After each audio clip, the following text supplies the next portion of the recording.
30 April 1945 ಮಧ್ಯಾಹ್ನ 3:30 ಗಂಟೆಗೆ 7 ಲಕ್ಷಕ್ಕಿಂತಲೂ ಹೆಚ್ಚು ಜನಗಳ ಮಾರಣಹೋಮ ನಡೆಸಿದ ಜರ್ಮನಿಯ ಸರ್ವಾಧಿಕಾರಿ ಅಡಾಲ್ಫ್ ಹಿಟ್ಲರ್ ಅದಾದ ನಂತರ ಅವನ ತಲೆಯಲ್ಲಿ ರಿವಾಲ್ವರ್ ಇಟ್ಕೊಂಡು ತನ್ನ ಅಂತ್ಯವನ್ನು ತಾನೇ ತಂದುಕೊಂಡ.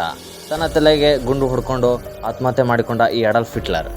ಆದರೆ ಅಲ್ಲಿ ಅವನ ಒಂದು ಸಾವು ಮಾತ್ರ ಆಗಲಿಲ್ಲ. ಅವನ ಸಾವಿಗೂ ಮುನ್ನ ಅವನು ತನ್ನ 3 ಖಾಸಗಿ ವ್ಯಕ್ತಿಗಳನ್ನು ಪ್ರಾಣ ತೆಗೆದಿದ್ದ. ಹಿಟ್ಲರ್ ಸಾಯುವ 24 ಗಂಟೆಗಳ ಮುನ್ನ 29 ಏಪ್ರಿಲ್ 1945 ಮಧ್ಯಾಹ್ನ 3 ಗಂಟೆಗೆ ಹಿಟ್ಲರ್ ತಾನು ಪ್ರೀತಿಯಿಂದ ಸಾಕಿದ ನಾಯಿಗಳನ್ನು ಗಟ್ಟಿಯಾಗಿ ಹಿಡ್ಕೊಂಡು ಅದರ ಬಾಯಿಯನ್ನು ಬಲವಂತವಾಗಿ ತೆಗೆಯುತ್ತಿದ್ದ. ಅದರ ಬಾಯಿಯಲ್ಲಿ ಸೈನೈಡ್ನ ಕ್ಯಾಪ್ಸೂಲ್ ಹಾಕೋಕೆ. ಆ ವಿಷ ಸೇವಿಸಿದ ಮರುಕ್ಷಣ ಆ ಶ್ವಾನ ನೆಲದ ಮೇಲೆ ಉರುಳಾಡಿ ಸಾವನ್ನು ಅಪ್ಪುತ್ತೆ. ಜ್ಞಾಪಕ ಇರಲಿ ಸ್ನೇಹಿತರೆ, ಹಿಟ್ಲರ್ ಸಾಯಿಸಿದ ಬ್ಲಂಟಿ ಅನ್ನೋ ನಾಯಿ ತನ್ನ ಮಕ್ಕಳಂತೆ ಪ್ರೀತಿಯಿಂದ ಸಾಕಿದ ನಾಯಿಯಾಗಿತ್ತು. ನಿಮಗೆ ಅನ್ನಿಸಬಹುದು, ಅವನು ಪ್ರೀತಿಯಿಂದ ಸಾಕಿದ ನಾಯಿ ಅಂತೀರಾ, ಅಂದಮೇಲೆ ಆ ನಾಯಿಯನ್ನು ಅವನು ಯಾಕ್ರಿ ಆ ನಾಯಿಗೆ ವಿಷ ಹಾಕಿಕೊಳ್ತಾನೆ ಅಂತ. ಅದರ ಹಿಂದೆ ಹಿಟ್ಲರ್ನ ಉದ್ದೇಶ ಏನಾಗಿತ್ತು? ನಿಜ ಹೇಳಬೇಕು ಅಂದರೆ ಹಿಟ್ಲರ್ ಈ ಕೆಲಸನ ಮಾಡೋಕ್ಕೆ ತಯಾರಿರಲಿಲ್ಲ. ಏನೇ ಆದರೂ ಆ ಮನಸ್ಸನ್ನು ಕಲ್ ಮಾಡಿಕೊಂಡು ಇವನು ಈ ಕಾರ್ಯಕ್ಕೆ ಕೈ ಹಾಕ್ತಾನೆ. ಇದರ ಹಿಂದೆ 2 ಮುಖ್ಯ ಕಾರಣಗಳು ಇದ್ವು. ಮೊದಲನೆಯದಾಗಿ ಅವನು ಆ ಸೈನೈಡ್ ಕ್ಯಾಪ್ಸೂಲನ್ನು ಪರೀಕ್ಷೆ ಮಾಡಬೇಕಿತ್ತು. ಯಾಕಂದರೆ ಸರಿಯಾಗಿ 24 ಗಂಟೆಯ ನಂತರ ಆ ಸೈನೈಡ್ಗಳನ್ನು ತನ್ನ 15 ಗಂಟೆ ಹಿಂದಷ್ಟೇ ಮದುವೆಯಾಗಿದ್ದ ಹೆಂಡತಿ ಬ್ರೌನಿಗಳಿಗೆ ತಿನ್ನಿಸ್ಬೇಕಾಗಿತ್ತು. ಎರಡನೇದಾಗಿ ಹಿಟ್ಲರ್ಗೆ ಹೀಗೆ ಅನ್ನಿಸಿತು, ಅವನು ಮರಣದ ನಂತರ ಅವನ ನಾಯಿ ಅವನ ನೆನಪಲ್ಲಿ ದಿನನಿತ್ಯ ಕರುಗ್ತಾ ಕೂರಬಾರ್ದು ಅಂತ.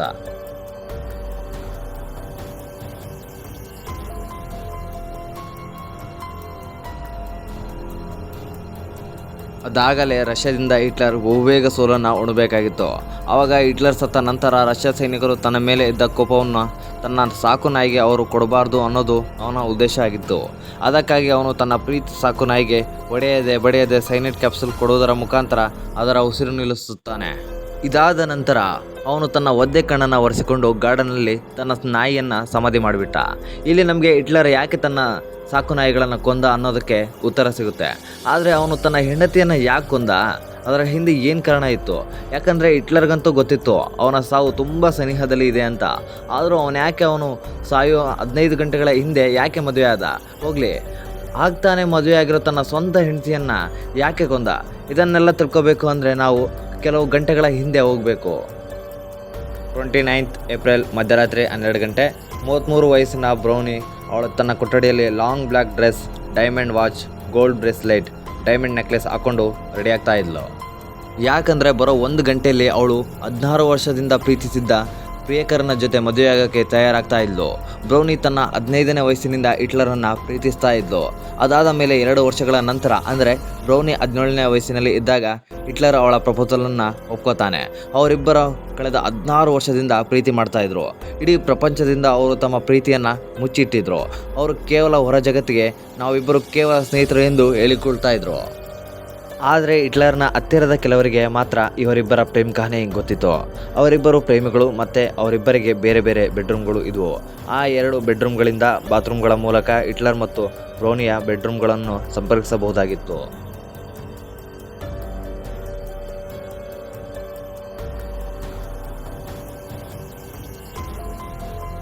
ನೀವೀಗ ಹಿಟ್ಲರ್ ಪ್ರೇಮದ ರಸಿಕತನದ ಬಗ್ಗೆ ಈಗ ನಿಮ್ಮ ತಲೆಯಲ್ಲಿ ಸಾಕಷ್ಟು ಯೋಚನೆಗಳು ಓಡ್ತಾ ಇದ್ದಾವೆ. ಹಿಟ್ಲರ್ ಬ್ರೌನಿಗೋಸ್ಕರ ತುಂಬ ಟೆನ್ಷನ್ ಆಗೋದನ್ನು ತುಂಬ ಸಲ ಅಲ್ಲಿನ ಕೆಲವರು ನೋಡಿದ್ದಾರೆ. ಉದಾಹರಣೆಗೆ ಬ್ರೌನಿ ಸ್ಪೋರ್ಟ್ಸ್ಗಳಲ್ಲಿ ಭಾಗವಹಿಸ್ತಿದ್ದಾಗ ಅವಳು ಮನೆಗೆ ಹಿಂದಿರುಗಿ ಬರುವವರೆಗೂ ಅವನು ಜಾತಕದ ಪಕ್ಷಿ ಥರ ಕಾಯ್ತಾ ಕೂರ್ತಾ ಇದ್ದ. ಅವರು ಯಾವ ರೀತಿಯ ಪ್ರೀತಿಯಲ್ಲಿ ಮುಳುಗಿದ್ರು ಅಂದರೆ ಹೊರ ಜಗತ್ತಿಗೆ ಅವರು ಕೈ ಹಿಡ್ಕೊಂಡು ಓಡಾಡೋದಾಗಲಿ ಪರಸ್ಪರ ಭೇಟಿಯಾಗೋದಾಗಲಿ ಅಲ್ಲಿ ನಡೀತಾ ಇರಲಿಲ್ಲ. ಅವರು ಹೊರ ಜಗತ್ತಿಗೆ ಕೇವಲ ಸ್ನೇಹಿತರು ಅಂತ ತೋರಿಸ್ಕೊಳ್ತಾ ಇದ್ರು. ಹಿಟ್ಲರ್ಗೆ ಚೆನ್ನಾಗಿ ಗೊತ್ತಿತ್ತು ಅವನು ತನ್ನ ಹೆಂಡತಿಗೆ ಸಾಕಾಗೋ ಅಷ್ಟು ಸಮಯವನ್ನು ಕೊಡೋಕ್ಕೆ ಆಗಲ್ಲ ಅಂತ. ಆಮೇಲೆ ಇದಕ್ಕಿಂತ ಮುಖ್ಯವಾಗಿರೋದು ಏನು ಅಂದರೆ ಅವನು ತನ್ನ ಹೆಂಡತಿಗೆ ಮಗು ಕೂಡ ಕೊಡೋಕ್ಕೆ ಸಾಧ್ಯ ಆಗಲ್ಲ ಅಂತ ಅವನಿಗೆ ಗೊತ್ತಿತ್ತು. ಯಾಕಂದರೆ ಅವನು ಡ್ರಗ್ಸ್ ಅಡಿಕ್ಟ್ ಆಗಿರೋದ್ರಿಂದ ಅವನ ಕೈಯಲ್ಲಿ ಅದು ಸಾಧ್ಯ ಆಗ್ತಾ ಇರಲಿಲ್ಲ. ಅವನು ಅವಳನ್ನು ತುಂಬ ಪ್ರೀತಿಸ್ತಾ ಇದ್ದ. ಅವಳ ಎಲ್ಲ ಆಸೆಗಳನ್ನು ಈಡೇರಿಸ್ತಾ ಇದ್ದ. ಅವಳ ಎಲ್ಲ ಬೇಡಿಕೆಗಳನ್ನು ಕೋರಿಕೆಗಳನ್ನು ಪೂರ್ತಿ ಮಾಡ್ತಾ ಇದ್ದ. ಹಿಟ್ಲರ್ಗೆ ಕಾಡ್ತಾ ಇದ್ದ ಒಂದೇ ಒಂದು ಕೊರಗು ಏನು ಅಂದರೆ ಅವನು ತನ್ನ ಪ್ರೇಯಸಿಗೆ ಜೀವನ ಪೂರ್ತಿ ಸಮಯವನ್ನು ಕೊಡೋದರಲ್ಲಿ ವಿಫಲನಾಗ್ತಾನೆ ಅಂತ. ಯಾಕಂದರೆ ಆ ಟೈಮ್ನಲ್ಲಿ ರಷ್ಯಾ ಹಿಟ್ಲರ್ ಮೇಲೆ ಅಟ್ಯಾಕ್ ಮಾಡೋಕ್ಕೆ ಸದಾ ಕಾಲ ಪ್ರಯತ್ನ ಪಡ್ತಾ ಇತ್ತು. ಯಾವಾಗ ಬೇಕಾದರೂ ರಷ್ಯಾ ತನ್ನನ್ನು ಕೆಲವು ಸಮಯಗಳಲ್ಲಿ ಕೊಲ್ಲುತ್ತೆ ಅಂತ ಗೊತ್ತಾದ ಹಿಟ್ಲರ್ ತನ್ನ ಪ್ರೇಯಸಿ ಏವಾ ಬ್ರೌನಿಯೊಂದಿಗೆ ಮದುವೆ ಸಿದ್ಧತೆಯನ್ನು ಮಾಡ್ಕೋತಾನೆ. ಮಾರನೆಯ ದಿನ ಅಂದರೆ 30 ಏಪ್ರಿಲ್ ಹಿಟ್ಲರ್ ಮತ್ತು ಬ್ರೌನಿ ಸ್ವ ಇಚ್ಛೆಯಿಂದ ಸಾಯೋದಕ್ಕೆ ತಯಾರಾಗ್ತಾ ಇರ್ತಾರೆ. ಯಾಕಂದರೆ ರಷ್ಯಾ ಜರ್ಮನಿಯನ್ನು ಇದಾಗಲೇ ಆಕ್ರಮಿಸಿಕೊಂಡಿದೆ. ರಷ್ಯಾದ ಸೈನಿಕರು ಮುಂದೆ ಹೀನಾಯವಾಗಿ ಸಾಯುವುದು ಅವರಿಗೆ ಇಷ್ಟ ಇರಲಿಲ್ಲ. ಅದು ಅವರ ಸ್ವಾಭಿಮಾನಕ್ಕೆ ಧಕ್ಕೆ ಬರುತ್ತೆ ಅಂತ ಅವರು ತಿಳ್ಕೊಂಡಿದ್ರು. ಆಮೇಲೆ ಅವರಿಬ್ಬರನ್ನ ಬೆಂಕಿಯಿಂದ ಸುಡಲಾಗುತ್ತೆ. ಯಾಕೆಂದರೆ ಅವರ ಮೃತದೇಹಗಳಿಗೆ ರಷ್ಯಾದ ಸೈನಿಕರು ಯಾವುದೇ ತೊಂದರೆಯನ್ನು ಕೊಡಬಾರ್ದು ಅಂತ ಅವರ ನಿರ್ಧರಿಸಿರ್ತಾರೆ. ಈ ಘಟನೆ ಮಾತ್ರ ಇತಿಹಾಸದಲ್ಲಿ ದಾಖಲಾಗಿ ಉಳಿದಿದೆ. ಇಂಥದ್ದೊಂದು ನಿರ್ಧಾರಕ್ಕೆ ಕಾರಣ ಹಿಟ್ಲರ್ ಒಬ್ಬನದೇ ಆಗಿರಲಿಲ್ಲ. ಬದಲಾಗಿ ಅವನ ಹೆಂಡತಿ 29 ಏಪ್ರಿಲ್ ಮಧ್ಯಾಹ್ನ 2 ಗಂಟೆ ಸಮಯದಲ್ಲಿ ಊಟ ಮಾಡಬೇಕಾದ್ರೆ ಇಬ್ಬರು ತೀರ್ಮಾನ ತಗೊಂಡಿರ್ತಾರೆ. ಹಿಟ್ಲರ್ ತನ್ನ ಇಬ್ಬರು ಸೆಕ್ಯೂರಿಟಿಗಳೊಂದಿಗೆ ಊಟ ಮಾಡೋಕ್ಕೆ ಕೂತಿದ್ದ. ಆಗ ಅವನು ಸೆಕ್ಯೂರಿಟಿಗಳಿಗೆ ಹೇಳ್ತಾನೆ, ನನ್ನ ಸಾವು ನನ್ನ ಕಣ್ಮುಂದೆ ಬರ್ತಾ ಇದೆ. ರಷ್ಯಾದೊಂದಿಗೆ ಸೋಲನ್ನು ಅನುಭವಿಸಿ ಅವರ ಗುಂಡೇಟಿಗೆ ಬಲಿಯಾಗೋದಕ್ಕೆ ಬದಲಾಗಿ ಸ್ವತಃ ನಾನು ಮತ್ತು ಯವಾ ಬ್ರೌನಿಗಳ ಜೊತೆ ಸಾಯೋದಕ್ಕೆ ನಿರ್ಧಾರ ಮಾಡಿದ್ದೀನಿ ಅಂತ ಹೇಳ್ತಾ, ಅದರ ಜೊತೆಗೆ ಅವನು ಇನ್ನೂ ಒಂದು ಹೇಳ್ತಾನೆ, ತಲೆಯ ಮೇಲೆ ರಿವಾಲ್ವರ್ನಿಂದ ಆತ್ಮಹತ್ಯೆ ಮಾಡಿಕೊಳ್ಳೋಕ್ಕೆ ಇಷ್ಟಪಡ್ತೀನಿ. ಯಾಕಂದರೆ ಅದರಲ್ಲಿ ನೋವೇ ಆಗದ ಕೇವಲ 1 ಸೆಕೆಂಡ್ನಲ್ಲಿ ಸಾವನ್ನು ಅಪ್ಪೋದು ಅಂತ ಹೇಳ್ತಾನೆ. ಹಿಟ್ಲರ್ ಹೇಳಿ ಮುಗಿಸೋದ್ರೊಳಗೆ ಬ್ರೌನಿ ಕೂಡ ಮಾತಾಡೋಕ್ಕೆ ಶುರು ಮಾಡ್ತಾಳೆ. ಅವಳು ಸತ್ತ ಮೇಲೂ ಕೂಡ ಸೌಂದರ್ಯವಾಗಿ ಕಾಣಿಸ್ಕೋಬೇಕು ಅಂತ ಅವಳು ನಿರ್ಧಾರ ಮಾಡಿರ್ತಾಳೆ. ಆಮೇಲೆ ಅವಳಿಗೆ ವಿಲವಿಲ ಅಂತ ಗುಂಡೇಟು ತಿಂದು ಸಾಯೋದಕ್ಕೆ ಇಷ್ಟ ಇರಲಿಲ್ಲ. ಬದಲಾಗಿ ಸೈನೈಡ್ ಕ್ಯಾಪ್ಸೂಲನ್ನು ತಿಂದು ಸಾಯಬೇಕು ಅಂತ ನಿರ್ಧಾರ ಮಾಡಿರ್ತಾಳೆ. ಇದಾದ ನಂತರ ಮಧ್ಯರಾತ್ರಿ 1 ಗಂಟೆಗೆ ಬ್ರೌನಿ ಮತ್ತು ಹಿಟ್ಲರ್ ಮದುವೆ ಆಗ್ತಾರೆ. ಅದಾದ ನಂತರ ಮಧ್ಯರಾತ್ರಿ 2:30ಕ್ಕೆ ಹಿಟ್ಲರ್ ಎಣ್ಣೆ ಪಾರ್ಟಿಯನ್ನು ಅರೇಂಜ್ ಮಾಡಿರ್ತಾನೆ. ಆ ಎಣ್ಣೆ ಪಾರ್ಟಿಲಿ ಡಾಕ್ಟರ್, ನರ್ಸ್, ಸೆಕ್ಯೂರಿಟಿ, ಬ್ರೌನಿ ಎಲ್ಲ ಸೇರಿದ್ರು. ತುಂಬ ಮದ್ಯವನ್ನು ಸೇವಿಸಿದ ಹಿಟ್ಲರ್ ಒಂದು ನಿರ್ಧಾರ ಮಾಡ್ತಾನೆ.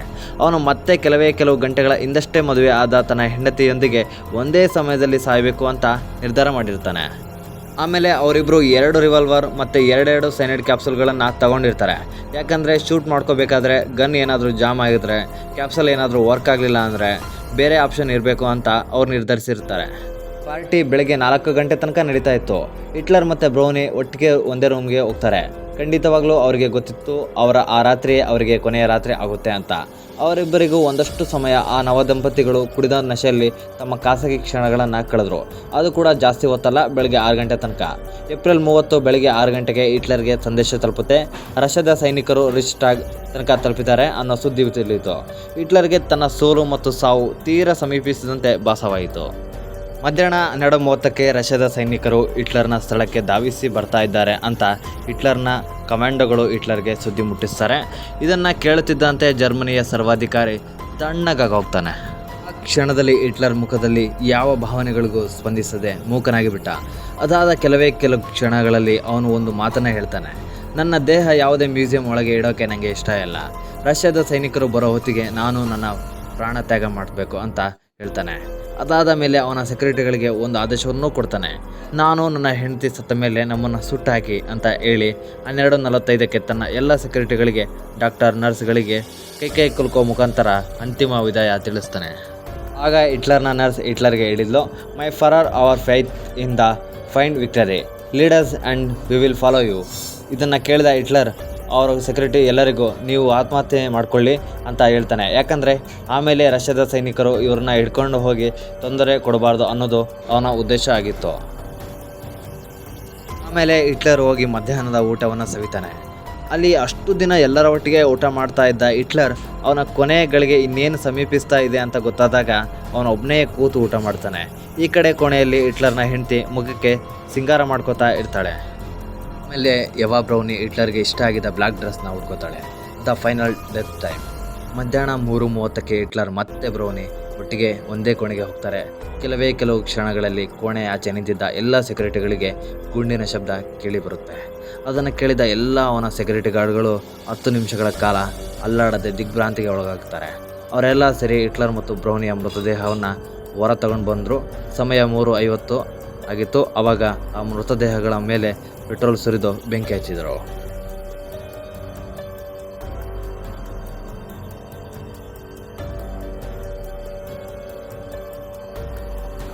ಸ್ನೇಹಿತರೆ, ಇದಾಗಿತ್ತು ಜಗತ್ತು ಕೊಂಡ ಅತ್ಯಂತ ಕ್ರೂರಿ ಡಿಕ್ಟೇಟರ್ ಅಥವಾ ಸರ್ವಾಧಿಕಾರಿ ಅನ್ನಿಸ್ಕೊಂಡ ಹಿಟ್ಲರ್ನ ಅಂತ್ಯ.